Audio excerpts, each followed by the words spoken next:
Hello friends, आज मैं लेकर आई हूँ ये इंडियन स्टाइल पास्ता मैक्रोनी, जो हेल्दी होने के साथ साथ बहुत ही यम्मी भी होती है और जो क्विक बन जाती है और जिसको बच्चे और बड़े सभी खाना बहुत ही पसंद करते हैं। तो फिर चलिए आज की रेसिपी शुरू करते हैं।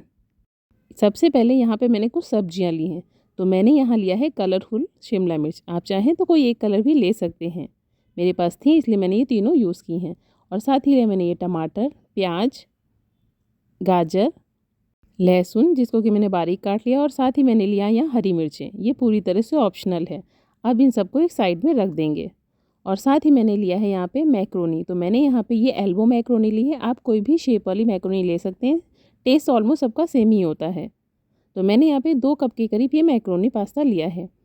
अब हमें यहाँ पानी बॉयल करना है। तो इसके लिए मैंने एक बड़े बर्तन में 2 ग्लास के करीब पानी ऐड किया है और साथ ही उसमें ऐड कर दिया है ये नमक। अब इसको बहुत अच्छे से मिक्स कर लेंगे। और साथ ही इसमें ऐड कर दिया है मैंने 1 चम्मच के करीब तेल। अब हमारे ये जो पानी है वो बॉयल होने लगा है। अब इस स्टेज पे हमें ये मैक्रोनी ऐड करना है और 70% तक पकाना है। तो मैंने यहाँ पे ये सारी मैक्रोनी डाल दी है। अब इसको अच्छे से चलाते हुए बॉयल करेंगे। तो फ्रेंड्स, यहाँ पे इस बात का ज़रूर ध्यान रखिए कि इसको छोड़ना नहीं है। अब इसको लगातार इसी तरह चलाते हुए बॉयल करना है। बस 2 से 3 मिनट लगेंगी। ये जो मैक्रोनी है ये बहुत अच्छे से यानी 70% तक कुक हो जाएगी। तो फ्रेंड्स, अब यहाँ 2 से 3 मिनट हो चुके हैं। मैंने गैस की फ्लेम बंद कर दी है और यहाँ इस कलछी में लेके आपको दिखाती हूँ। तो लीजिए, अब ये जो मैक्रोनी है वो 70% तक कुक हो चुकी है। मैं यहाँ चाकू से कट करके आपको दिखाती हूँ, आप देख सकते हैं। अब इसको हमें छानना है।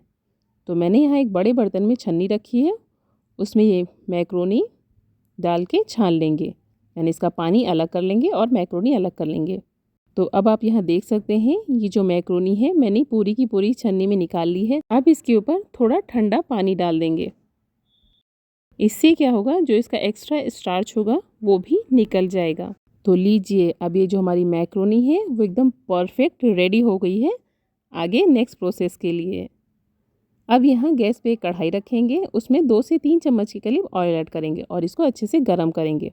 अब ये ऑयल गरम हो चुका है। अब इसमें ऐड करेंगे ये गार्लिक जिसको कि मैंने काट के रखा था। अब इसको लगातार चलाते हुए फ्राई करेंगे और साथ ही इसमें ऐड कर देंगे ये प्याज। तो मैंने यहाँ पे 1 प्याज लिया था जिसको बारीक काट लिया था।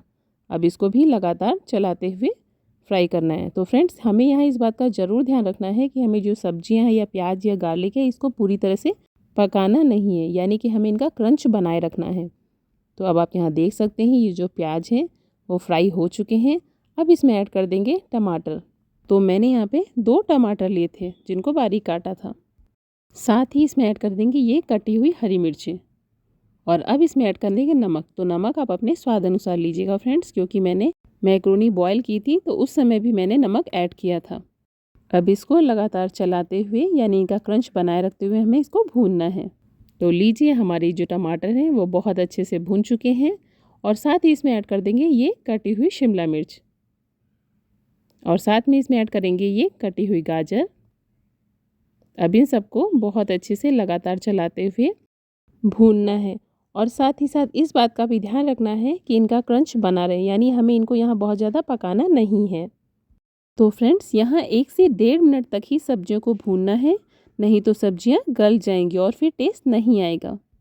अब यहाँ इस स्टेज पे ऐड कर देंगे ये लाल कश्मीरी मिर्च पाउडर और साथ ही इसमें ऐड करेंगे ये क्रश की हुई काली मिर्च और साथ ही मैंने यहाँ ऐड किया है ये 1 चम्मच के करीब मिक्स हर्ब और साथ ही इसमें ऐड कर देंगे ये टोमेटो सॉस और अब मैंने यहाँ ऐड कर दिया है ये रेड चिली सॉस। आप चाहें तो इसकी जगह शेजवान सॉस भी ले सकते हैं। अब इन सबको बहुत अच्छे से लगातार चलाते हुए मिक्स कर लेंगे। तो फ्रेंड्स, अब आप यहाँ देख सकते हैं ये सब्जियाँ और मसाले जो हैं वो हमारे भून चुके हैं और गले भी नहीं हैं। अब यहाँ इस स्टेज पे ऐड कर देंगे ये मैक्रोनी जिसको कि मैंने बॉईल करके रखा था। तो फ्रेंड्स, आप यहाँ देख रहे हैं कि जो मैक्रोनी है वो पूरी तरह से अलग अलग है, आपस में बिल्कुल भी नहीं चिपकी है, ना ही स्टिकी है। तो फ्रेंड्स, अगर आप भी चाहते हैं कि आपकी रेसिपी भी ऐसे ही बने तो आपको बॉयल करते समय थोड़ा सावधानी से ध्यान से बॉयल करना है। फ्रेंड्स, यही छोटी छोटी जो बातें होती हैं ये हमारी रेसिपी को 100% परफेक्ट और स्वादिष्ट बनाती हैं। तो लीजिए, मैंने मैक्रोनी बहुत अच्छे से सब्जी और मसालों के साथ मिक्स कर ली है। अब आप चाहें तो यहाँ पर इस स्टेज पर चीज़ ऐड कर सकते हैं, ये पूरी तरह से ऑप्शनल है। तो लीजिए, अब ये हमारी मैक्रोनी पास्ता बन के तैयार हो चुकी है। अब इसको आप चाहे शाम की छोटी छोटी भूख के लिए या फिर बच्चों के टिफ़िन के लिए बहुत ही आसान तरीके से बना सकते हैं। तो फ्रेंड्स, अगर मेरी ये रेसिपी आपको पसंद आती है तो आप भी इसी तरह बनाइए, एंजॉय कीजिए। साथ ही मेरे चैनल को सब्सक्राइब कीजिए और लाइक के बटन को प्रेस कीजिए। Thanks for watching.